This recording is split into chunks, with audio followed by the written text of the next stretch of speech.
Hi guys, and welcome to this video. First of all, let me say thank you so much for the new subscribers. Welcome, karibu. In Kenya we say karibu, so which means welcome. So today I've come to you like this because I want to do two controls, one here and one on this other side. I also want us to talk about the few things that you can do or that you should do before you come to, or before you migrate, I don't know what's the right word, before you come to the US. And also the vocational courses that you can do, or already you have done them, and when you relocate they are going to make you, or you can make a living out of it. It's not only you're going to make money out of it, but you can make a living out of it. So yeah, let's get into this video.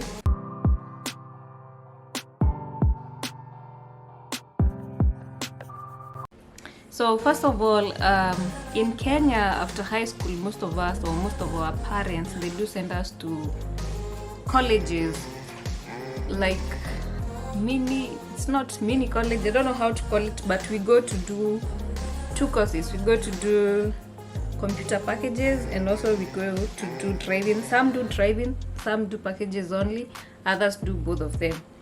So I want to talk about the driving part, because the only thing that is going to change once you relocate to the US is the sides. So in Kenya, our cars are right-sided, but in the US they are left-sided. So driving.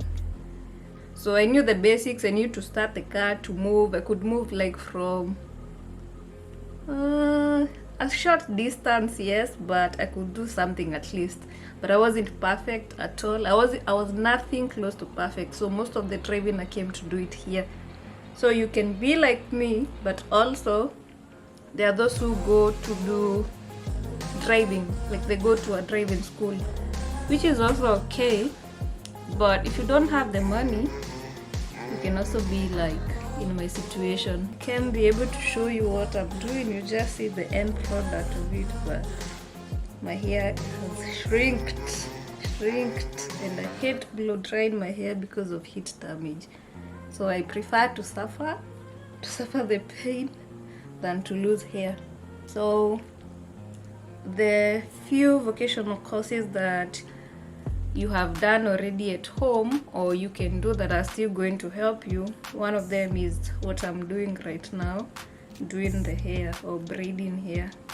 So it's not only about the money, how much you're spending, it's also how much you can make through that course or through that skill. Because there are people here, the people who do other people's hair, most of them, they do it as a full-time job. So you find if doing your braids is costing $100, between $100 and $150, and then that person does like 2 or 3 people according to their energy and how fast they do braid, then you can imagine how much that person is going to pocket in a day. So yeah, braiding is a thing. Before I came here, my host family used to tell me to go to school and learn how to do hair, but I already knew, so that was a plus to me. If you need to go to school, I think it's something I would recommend. The moment you learn that you have one, if somebody was to ask me whether my opinion on whether somebody should go to school to learn how to braid your hair or hair, I think it's a good thing. That's all it is. And the white stuff, I'm using this leave-in boy. Yes, focus. So that's what I'm using to apply on my hair before braiding. And then yeah, so I'll see you guys once I'm done with this side. This side is done and this contour is done. So I was saying, if somebody was to ask me whether they need to go to school to learn how to braid hair, and this is my own opinion, don't take my word, don't use my words against me, but yes, I think it's worth it. So you can do it to save money, and you can do it also to make money. So I think it's worth it. And the next thing is, and this one pains me, it does pain me, because the amount of money I've used so far, hey, Mechanic is the course, being a mechanic or knowing how to fix cars. There was a time something broke. I went to the mechanic and I paid 4,000 kutengenezewa kifuniko. Like it was a lead. Let me use this one. Kifuniko, I don't know. Kifuniko, it's called lead, I hope so. It was like this, and the only thing it had happened is to open up and was supposed to be closed. And I tell you, I paid $40 just for that. And it's not only that scenario, any other thing about a car. Mechanics do make a lot of money. They do make a lot of money, because you find that most people, or let me talk of Kenyans, I don't know Africans, other Africans how they do it, but we don't like when your car is broken or something is broken in your car, you'd rather call the guy or call your guy instead of booking an appointment, and then you end up being given an appointment on, maybe assuming you're booking on Monday, and they tell you the only spot available is on Friday. So in between, you need to go to work. And now you see what I mean? Yes, I hope you get. Yes, you get. So anyone who is a mechanic, they can make a lot of money in a day. Because, for example, if I come to him with that lead situation, I pay him $40, and then somebody else comes and say his brakes are broken or they are not good, and the person says, I'm going to charge you $200. It took 30 minutes. For the brakes, maybe to take 2 hours. So he has a whole of, I think, 20 plus hours just rested like that. And assuming people are keeping on coming, they're coming. So mechanic is a thing. People are making money out of it. My main two were braiding and mechanic. Hapo kwa mechanic, that one for mechanic, I do insist.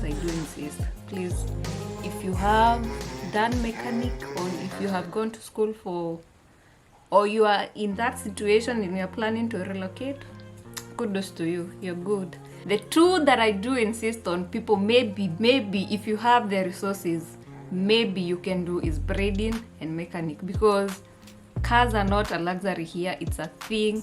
But it depends on the state, because there are states that are more, they use trains. Research on the state you're coming to, and I think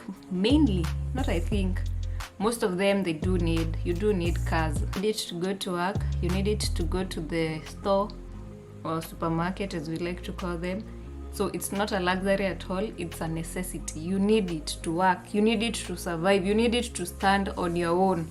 So yeah, so that being a need, it also needs for someone who can fix that car whenever there's an issue. People do need to know what to do before coming. So the main and the first thing is driving. You don't have to go to school, but you need to learn the basics before coming. But if you have the resources, you can go ahead and do driving. Second of all, braiding. Ladies learn to braid your hair, and it's not only ladies, because there are men who do braids. They do it very good. So second of all, braiding. For this one, would I recommend somebody to go to school? Yes, I would. Third of all, mechanic. If you are in that course already, kudos to you.